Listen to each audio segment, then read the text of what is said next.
তো বুলি কাকে বলে সেটাও বললাম আগের পার্টে, যে কোনো পাবলিক প্লেসে অথবা কোনো স্থানে কাউকে বিরক্ত করা ও তাকে ডিস্টার্ব করা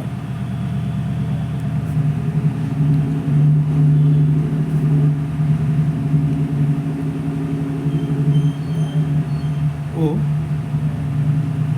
অ্যানোয়িং, ডিস্টার্বিং ও কখনো তাকে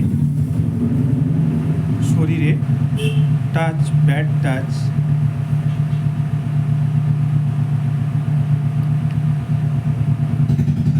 ব্যাড সেন্সে কিছু বলা,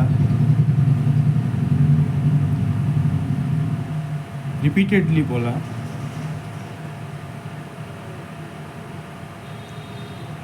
কাউকে অকারণে বিরক্ত করা, এইগুলো বুলির অংশ। সাধারণত বুলি মানে ক্রিকেটের ভাষায় যাকে স্লেজিং বলে, গালিগালাজ, এটাও বুলির একটা, এটিও বুলি।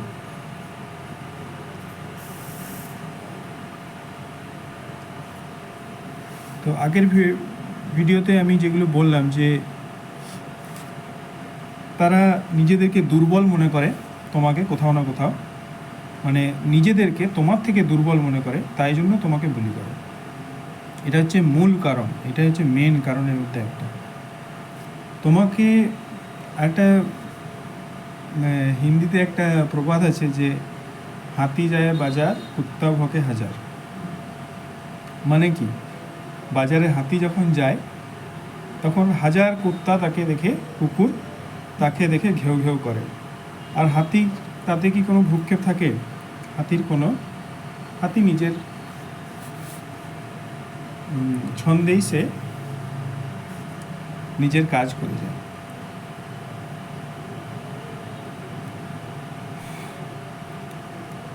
তো হাতি, কুকুর ভুক ভুক করলে হাতির কিছু যায় আসে না। এটা তো গেল একটা বুলির একটা পয়েন্ট।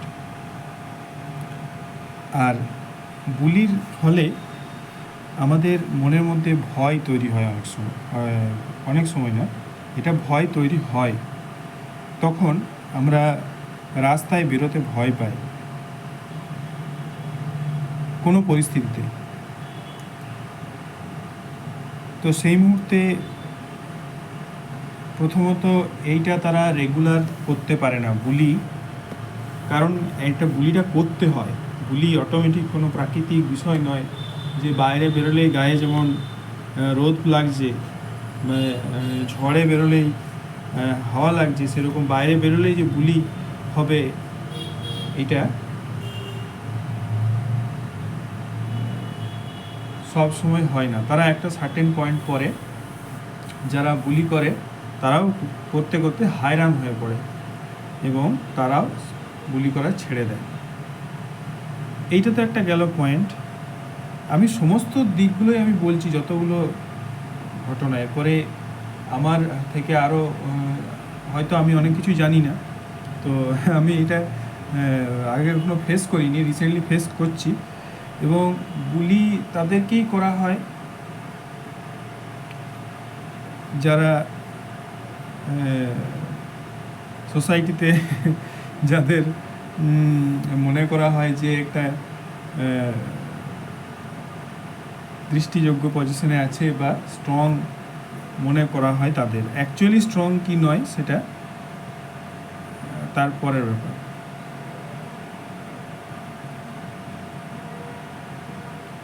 তো এগুলোতে রিয়্যাক্ট করতে নেই। কোনটা বুলি কোনটা ক্রাইম সেটা অ্যালার্ট থাকতে হয় এবং তার মতো রিয়াকশানও দিতে হয় যখন সেটা ক্রাইমের পর্যায়ে পৌঁছায়। এবং বুলি আর ক্রাইম দুটো পাশাপাশি চলতে পারে। তো বুলির এগেনস্টে আমাদের না করবো না, কারণ কি রিয়াকশানটাই তারা মজা পায়, তারা দেখতে আনন্দ পায়, তোমাকে অপমানিত হতে দেখে, অপদস্থ হতে দেখে অপদস্থ করতে চায়, এবং সেইখানে তুমি নিজেকে যতই ইম্পর্টেন্সই দাও সেখানে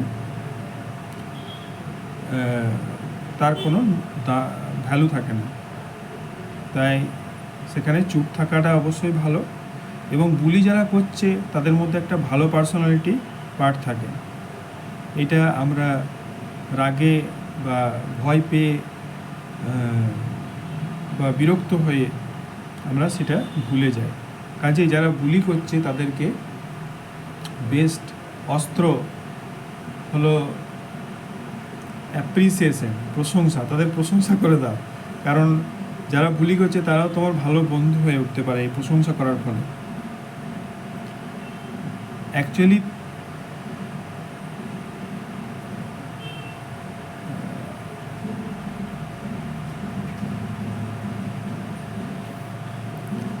এইটাই।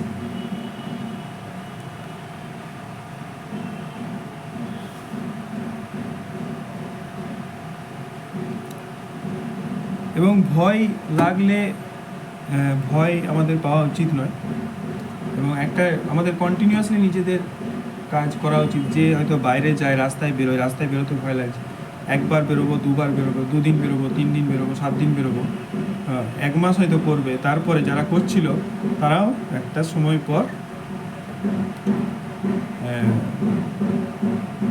ক্লান্ত হয়ে পড়বে, ছেড়ে দেবে।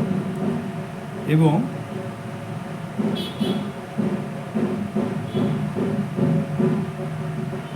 ভয় পেলেও সেই ভয়টাও আমাদের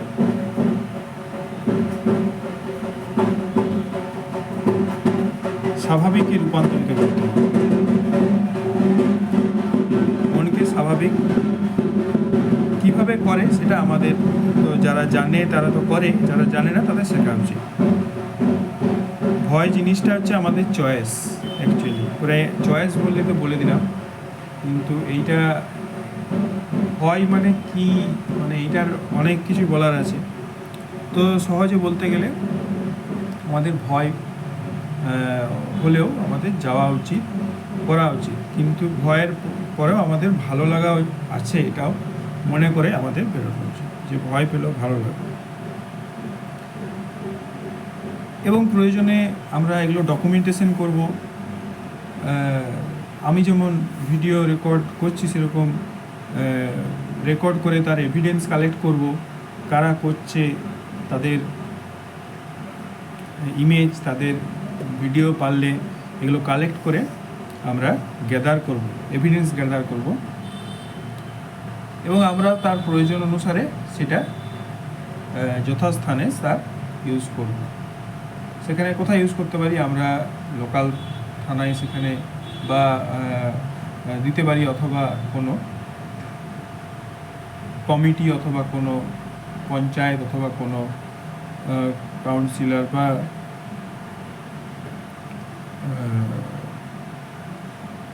নেতৃত্ব,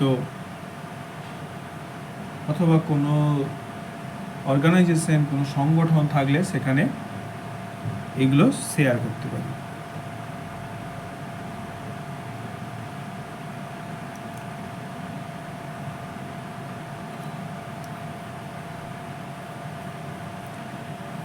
এছাড়াও যখন কেউ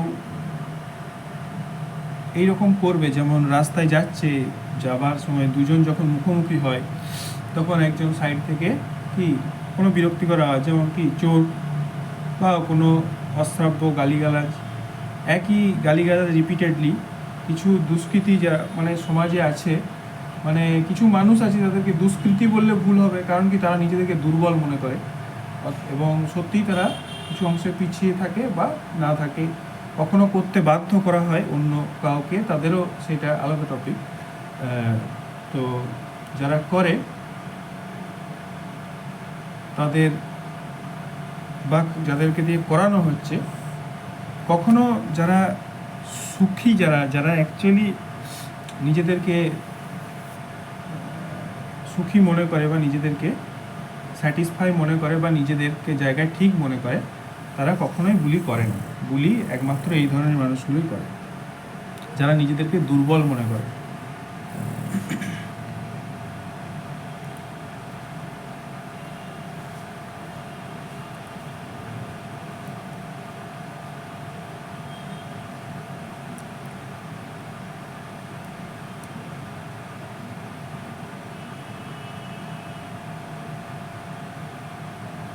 এবং আগেও বললাম যে এই অপরাধ বোধ তৈরি করে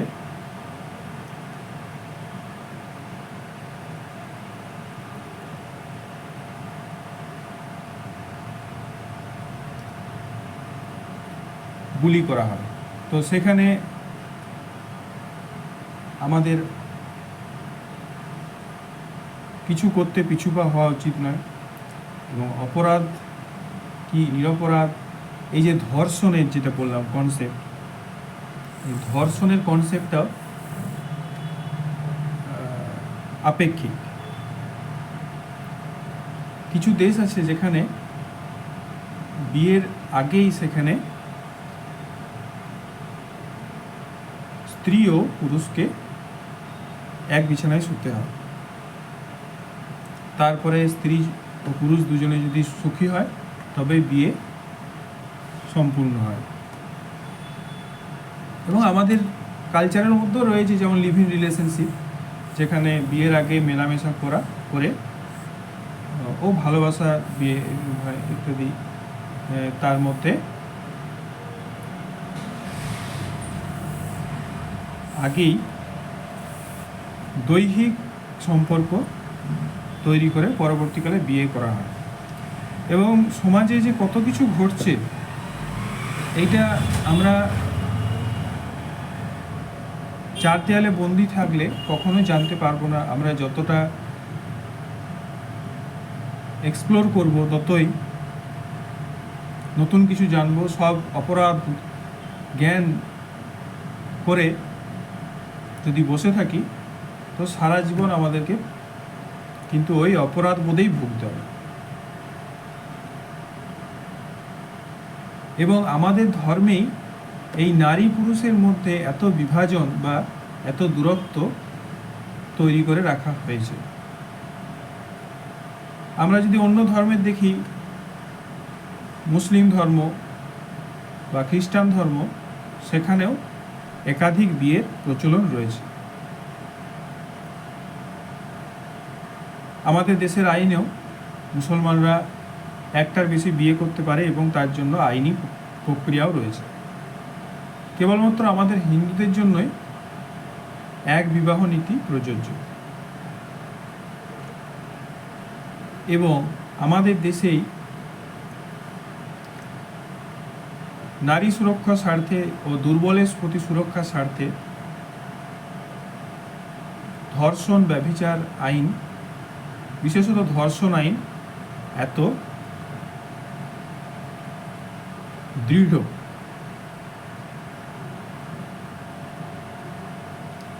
নারীরা, স্ত্রীরা ক্ষমতায় দুর্বল, তাই তাদের সুরক্ষার প্রয়োজন এবং নৈতিকতার মাধ্যমে তাদের সুরক্ষা দেওয়া সম্ভব। প্রথমত তাদের দৈহিক সুরক্ষা, এবং এই সুরক্ষার অপব্যবহারও হচ্ছে, সেটাও একটা ব্যাপার। প্রথমত তাদের দৈহিক সুরক্ষা এবং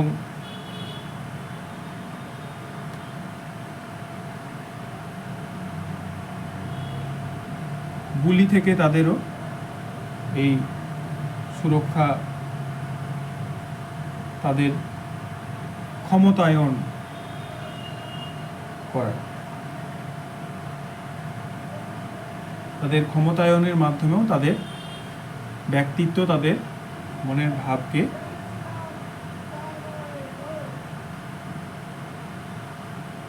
অ্যাম্প্লিফাই করার আমাদের একটা প্রচেষ্টা সমাজে রয়েছে। এর মাধ্যমে নারীর উন্নতি থেকে শুরু করে দুর্বলের উন্নতি, কারণ নারী মানেই সে শারীরিকভাবে দুর্বল।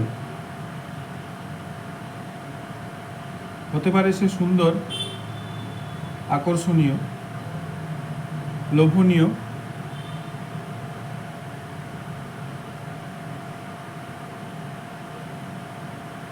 এবং আমরা জানি যারা পুরুষ আছে তাদের নারীদের দিকে, আমরা স্ত্রীদের দিকে অনেকেই তাকাতে লজ্জিত বোধ করি, কারণ আমাদের এই সৌন্দর্য আমরা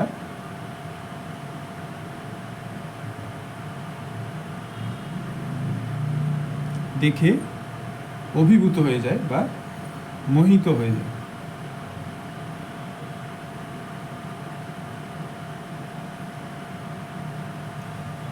নারীরা প্রকৃতই পুরুষদের চেয়ে অনেক সুন্দর, কারণ তারা সুন্দরেরই চর্চা করে। তার কথায় সৌন্দর্য, তার শরীরের সৌন্দর্য, তার আকর্ষণের সৌন্দর্য, তার আলাপচারিতায়, তার শরীরের কাঠামোয় সৌন্দর্য, তার পোশাকের সৌন্দর্য, তার চাউনিতে সৌন্দর্য, যেন চুম্বক। অপরদিকে পুরুষকে কি দেখি? সমাজে তারা সাহসিকতার পূজারী, তারা কর্মের পূজারী, শক্তির পূজারী, রিস্কের পূজারী, অ্যাডভেঞ্চারের পূজারী। তারা পরিশ্রমের পূজারী, কঠোরতার পূজারী, সহ্যের পূজারী।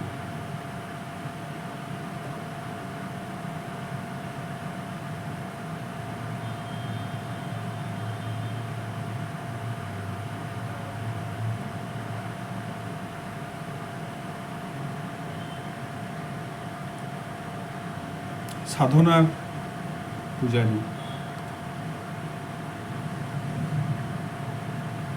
মানে প্র্যাকটিসের পূজারী।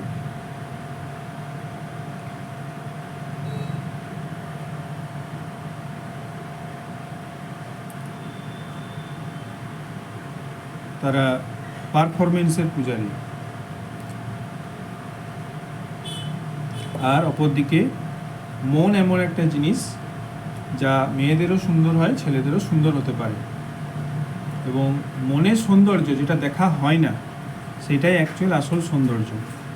আমরা বাহ্যিক সৌন্দর্য দিয়ে মানুষকে বিচার করি, স্ত্রী পুরুষ সকলকে, কিন্তু এই মনের সৌন্দর্যই হলো আসল সৌন্দর্য, যেটা দিয়ে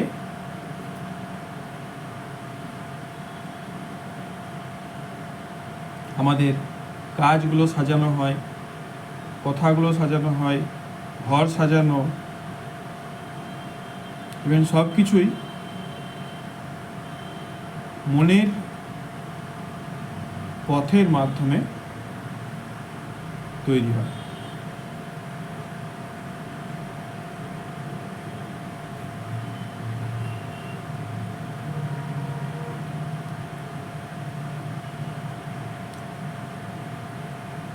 ছেলেরা টাকার প্রতীক, মেয়েরা ভোগের প্রতীক।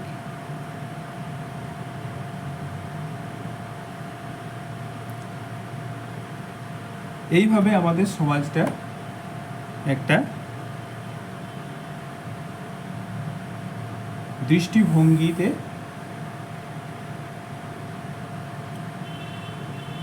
গঠিত হয়েছে।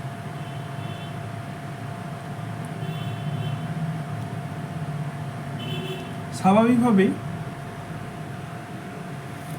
এর ব্যতিক্রম রয়েছে কিছু ক্ষেত্রে। সামান্য কিছু ক্ষেত্রে, যেমন সব পৃথিবীর জগতের বা ব্রহ্মাণ্ডে সব কিছুতেই একটা ছোট ব্যতিক্রম থাকে, সেরকম এতেও একটা ক্ষুদ্র ব্যতিক্রমও থাকে, অতি ক্ষুদ্র ব্যতিক্রম। যেখানে যেমন women's world cup, women's T20 ইত্যাদি, যেগুলো আমাদের ছেলেরা আর ছেলেদের কাজ। অ্যাকচুয়ালি ছেলেদের মেয়েদের বলে তো কিছুই হয় না, এটা পুরো সমাজই স্ট্রাকচারটা তৈরি করেছে। মানে আমাদের মানব সমাজ আমাদের চিন্তার মাধ্যমে, বুদ্ধির মাধ্যমে, বহুদিনের প্র্যাকটিসের মাধ্যমে, বহুদিনের সংস্কৃতি উৎপাদনের মাধ্যমে একটা ভাব তৈরি করেছে, ভাবের গঠন করেছে, যেটা যে ভাবে আমরা, যেমন ধর্মভাব। হ্যাঁ, ধর্ম করলে কি হয়, ধর্মের মধ্যে যে ধর্মটা অ্যাকচুয়াল ভাব। আমরা ভক্তিভাব, যেমন ভক্তিভাবটা আমরা সর্বোচ্চ ঠাকুরকেই করে থাকি, কারণ ঠাকুর চুপ থাকে। আর আমরা যদি মানুষকে করে থাকি, সেখান থেকে মানুষের মধ্যে একটা স্বার্থান্বেষী সত্তা থাকে, একটা দুষ্ট সত্তা থাকে, একটা ভালো সত্তা থাকে। সেখানে আমরা স্বাধীনভাবে নিজেদের এই ভক্তিভাবকে জাগিয়ে তুলতে পারি না। তাই গোটা দুনিয়ার মানুষ জড়বস্তুকে কেন্দ্র করে তার ভাব সম্পাদন করে, এবং এই ভাবের যে প্র্যাকটিস, সেটা সকলেরই থাকা অত্যন্ত আবশ্যিক মানসিক সুস্থতার জন্য, মানসিক ভারসাম্যের টিকে থাকার জন্য। মেন্টাল হেলথ, মনে আঘাত পাই আমরা কখনো, সেই আঘাতপ্রাপ্ত মনকে দ্রুত সারিয়ে তুলতে, অথবা মনকে যদি বলি দৃঢ় রাখতে, মনকে শক্ত রাখতে, অথবা মন ভেঙে পড়লে সেই মনকে সারিয়ে তুলতে এই ভক্তিভাব বা ধর্মভাব বা আধ্যাত্মিক ভাব বা এই যে ভাব জগৎ আমাদের মস্তিষ্কের, আমাদের চেতনার মধ্যে এই ভাবের একটা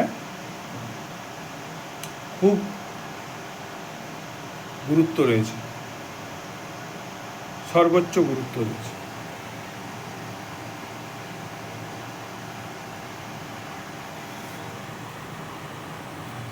তো বুলি থেকে বাঁচতে বা বুলির যে ব্যাপারে কি করতে পারি, বুলি ফেস করলে, তো সেগুলো আমরা বললাম তখন। আবার আরেকবার বলছি যে বুলি যারা করে তারা ডিপ্রেশন ও ফ্রাস্ট্রেশন থেকে বুলি করে।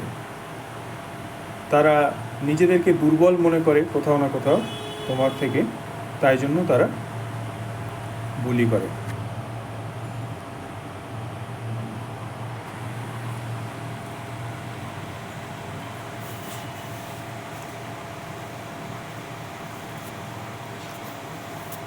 এবং তারা তোমাকে অপমানিত করতে চায়, তোমাকে নিচু দেখাতে চায় সবার সামনে, সবার সামনে তোমাকে অপমানিত করতে চায়, সবার সামনে তোমাকে নিচু দেখাতে চায় এবং অপদস্থ করতে চায়।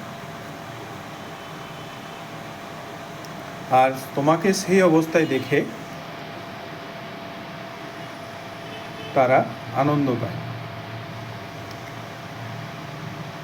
সেই অবস্থায় সবচাইতে বেশি তারা আনন্দ পায় তোমার রিয়াকশন ও এক্সপ্রেশনগুলো দেখে। তাই আমাদের কি করা উচিত?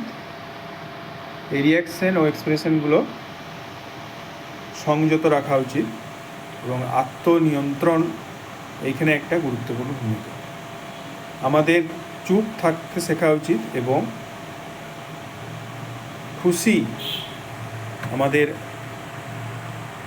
প্রথমত খুশি, হাসি না, চুপ থাকা আমাদের অবশ্যই প্রয়োজনে আমরা এমন অবস্থা যদি দেখি সেখানে আমরা গুনগুন করে গান করতে পারি ধীরে ধীরে, অথবা শীষ দিতে পারি।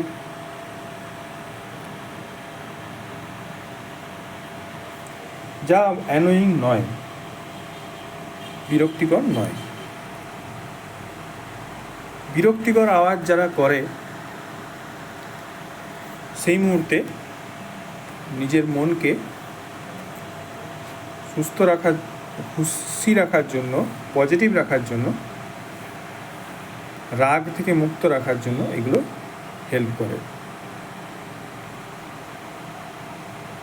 তো রিয়্যাক্ট করা উচিত নয়, রিয়্যাক্ট করো না, তাদেরকে অ্যাপ্রিসিয়েট করো সুযোগ পেলে, এবং সবগুলোই সঠিক সময়ে করবে, যখন তখন নয়। পরিস্থিতি যখন বুঝবে সঠিক টাইমে তোমার এইগুলো টাইমিংটা আমাদের ঠিক রাখা প্রয়োজন। এটা আমাদের ডিসাইড করতে হবে যে এই টাইমে আমাদের কোনটা করা উচিত। যেগুলো সম্ভাব্য করণীয় বিষয় সেগুলো আমি বললাম। যারা করছে তাদের মধ্যে গুড পার্সোনালিটির একটা পার্ট আছে, সেটা আমরা যে সেটা ভুলে গেলে ওটা আমাদের মনে রেখে আমরা তাদের সঙ্গে একটা ফ্রেন্ডলি রিলেশনশিপে যেতে পারি।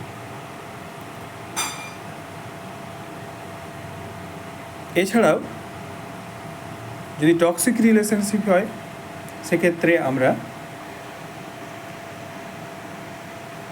দূরত্ব মেনটেন করতে পারি। কি করতে পারি না সেটাই আমি বলছি, এবং কখন করতে পারি সেটা আমাদের চয়েস করতে হবে। প্রয়োজনে একটা রিলেশন, তা বন্ধুর মধ্যে রিলেশন হোক, বন্ধুই বা গার্লফ্রেন্ড বয়ফ্রেন্ড বা স্বামী স্ত্রী, অথবা প্রতিবেশী, অথবা অভিভাবক বাবা ছেলে, যে কোনো রিলেশনশিপ,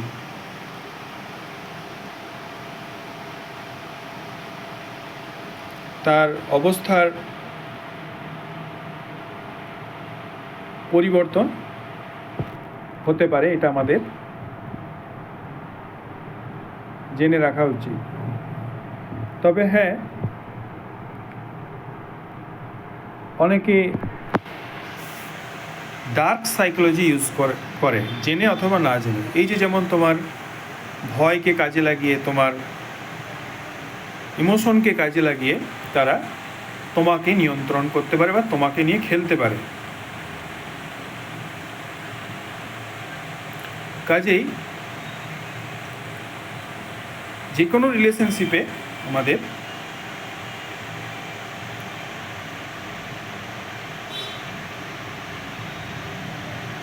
এইগুলো ওয়াকিবহাল বা অ্যালার্ট থাকা প্রয়োজন।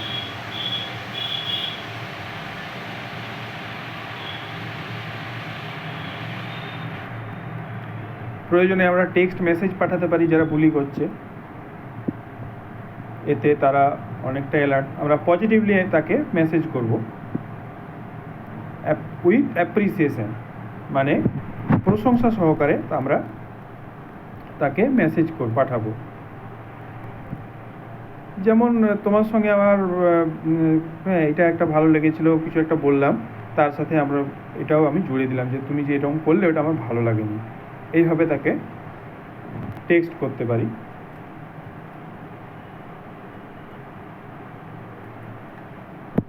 এবং এই টেক্সটগুলো খুবই কার্যকরী।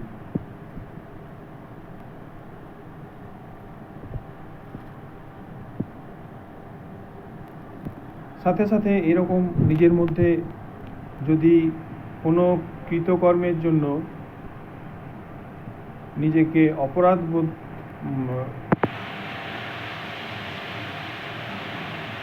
হয়, সেটাও আমাদের সতর্ক থাকা উচিত, প্রয়োজনে তার বিরুদ্ধে মোকাবেলা করা উচিত, বা তাকে নিজের মনটাকে আগে অপরাধ বোধ ভাব মুক্ত করা উচিত। এই অপরাধ বোধের ভাব এইটা আমাদের সব থেকে আগে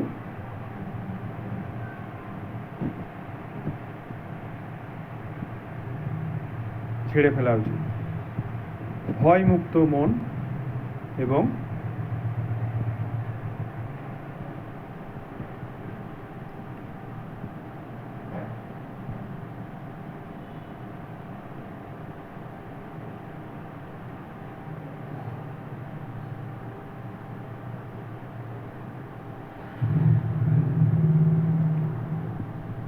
সাথে সাথে কোনটা ক্রাইম, কোনটা বুলি, সেইগুলো আমাদের অবগত থাকা উচিত, অবগত থাকবে যখন বুলি হবে সেই অবস্থাতে।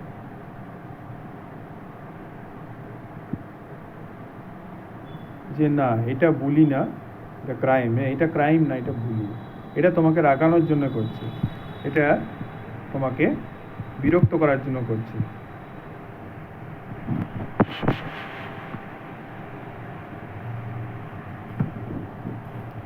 প্রয়োজনে নিজের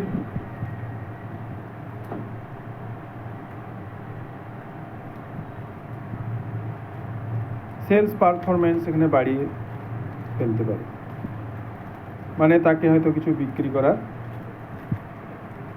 প্রচেষ্টা আমরা চালিয়ে যেতে পারি।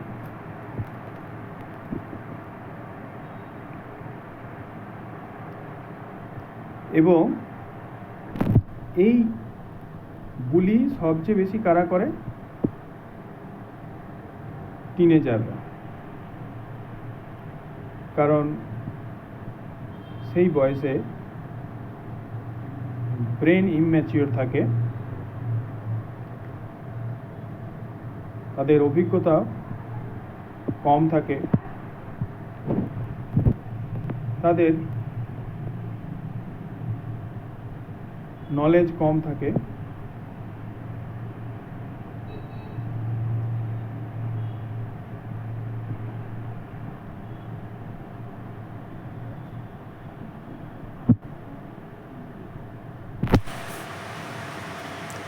তাই সেই বয়সেই সবচেয়ে বেশি মানুষ বুলি করে,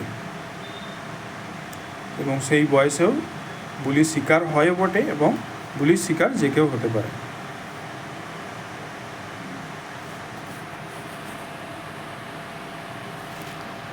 এবং আমিও পার্সোনালি নিজে দেখেছি যে এই বয়সের ছেলেদের মনে একটা আনসার্টেনিটি, অনিশ্চয়তা কাজ করে। তারা একটা ভয়ের মধ্যে বা মনের মধ্যে একটা দ্বিধা দ্বন্দ্বের মধ্যে থাকে, কারণ ভবিষ্যৎ নিয়ে এই সময়টা খুবই একটা টার্নিং পয়েন্ট। ভবিষ্যৎ কোন দিকে যেতে চলেছে, কার জীবনে কি হতে চলেছে, এইগুলো একটা বড় টার্নিং হয় এই সময়টাতে।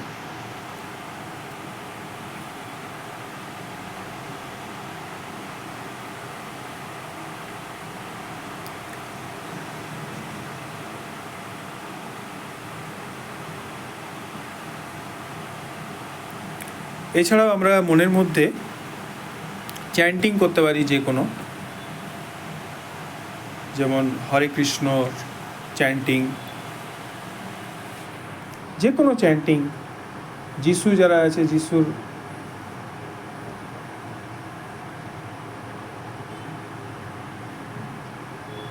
গান আমি বলবো না, গান করতে পারি মনে মনে, কারণ আমরা যে কনসাস যে মাইন্ড, যেটা বলছি সুপার কনসাস মাইন্ড যেটাকে বলা হচ্ছে, মানে সব সময় মানে আমাদের মনের মধ্যে যে কথাগুলো চলছে, তো সেইগুলো তো আমরা যেগুলো আমরা শুনছি তার রিফ্লেকশন হচ্ছে তার মাধ্যমে, এবং এইটার একটা ইনফ্লুয়েন্স। তো এইটাও বলছে যে এইটারও একটা নেচারের উপর একটা, যেটাকে আমরা অ্যাকচুয়ালি কনসাস বলছি সেটাও আসলে আনকনসাস। কেন কি কারণ আমরা যেগুলো ভাবছি যে আমরা নিজে ভাবছি, অ্যাকচুয়ালি আমরা নেচারের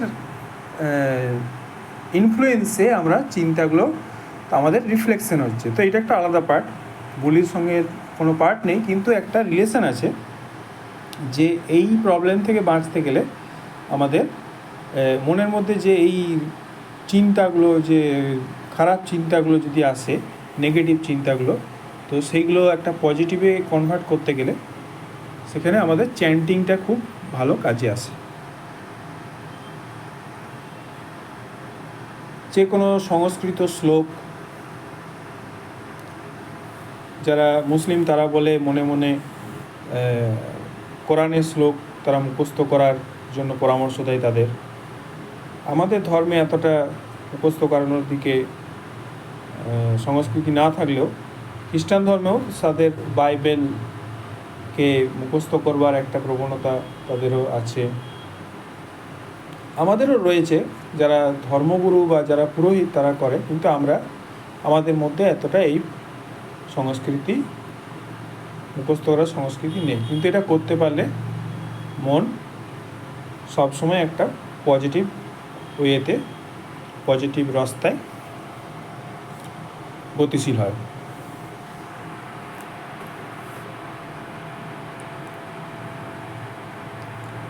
এবং আমরা কিভাবে জীবন চালাবো সেইটা তো আমি আগে অনেক ভিডিওতে বলেছি, যে কিভাবে আমাদের টাকা রোজগার, কাজকর্ম, পরিশ্রম, আমাদের কিভাবে আমরা স্টেপ বাই স্টেপ, ছোটো ছোটো পদক্ষেপের মাধ্যমে জীবনকে কিভাবে সহজ করব, এগুলো আমি আগেও বলেছি। ঠিক আছে, ধন্যবাদ। এছাড়াও সোশ্যাল মিডিয়া ইউজ করব। সোশ্যাল মিডিয়ার যে পাওয়ার আছে সেই পাওয়ারকে আমরা ইউজ করতে পারি এই বুলির এগেনস্টে। ডকুমেন্টেশন করতে পারি, গুনগুন করে গান বাজাতে পারি, সে গান করতে পারি, মন ধীরে আস্তে আস্তে সিটি বাজাতে পারি, চ্যান্টিং করতে পারি, আর মনে মনে চ্যান্টিং করতে পারি।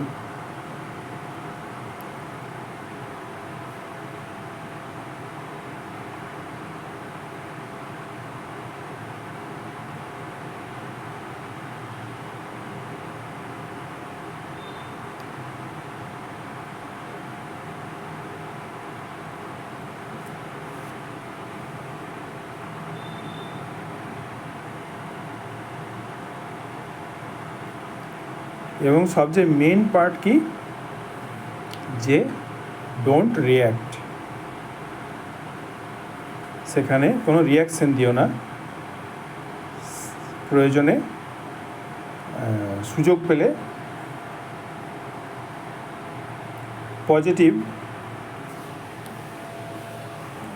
পজিটিভলি তাদেরকে কিছু বলো, যেমন থ্যাংক ইউ,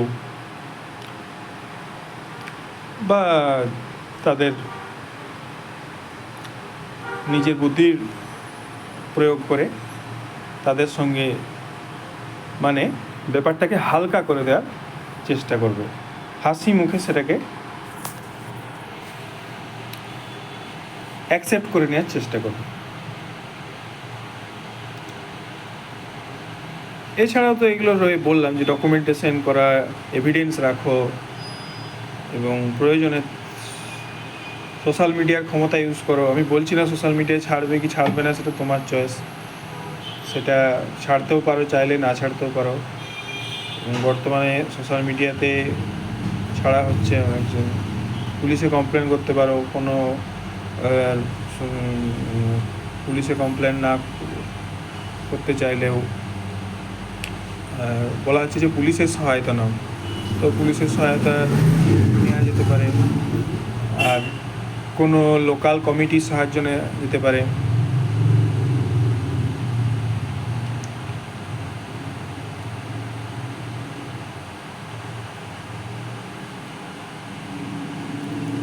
এবং কি অপরাধ বোধ যদি থাকে, সেই অপরাধ বোধকে আগে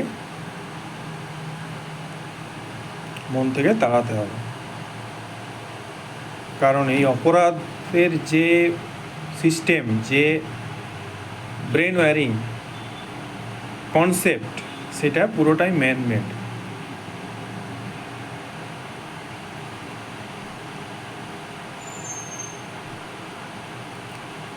অপরাধ যে করলো, সে কেন অপরাধ করলো, যে পরিস্থিতিতে করছে, তো এই তাদের কি শাস্তি হলো?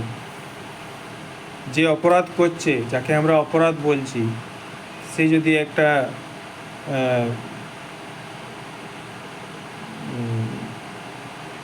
অপরাধীর উপরে অপরাধ হচ্ছে, সেটাও তো একটা ভালো কাজও হলো, কিছু মানুষকে সমাজ থেকে অপরাধকে তাড়ালো। আবার এটাও ঠিক যে এই দুজনের কাজের মধ্যে কিছু ঠিক রয়েছে। আমাদের এই অপরাধ বোধটা আগে মন থেকে অবশ্যই তাড়ানো দরকার হলে সেই অপরাধ আরও করবো, সেই মেন্টালিটি নিজের মধ্যে রাখা দরকার। যদি কেউ সত্যি তোমার অপরাধের দোহাই দিয়ে তোমাকে বারবার খোঁটা দিতে থাকে,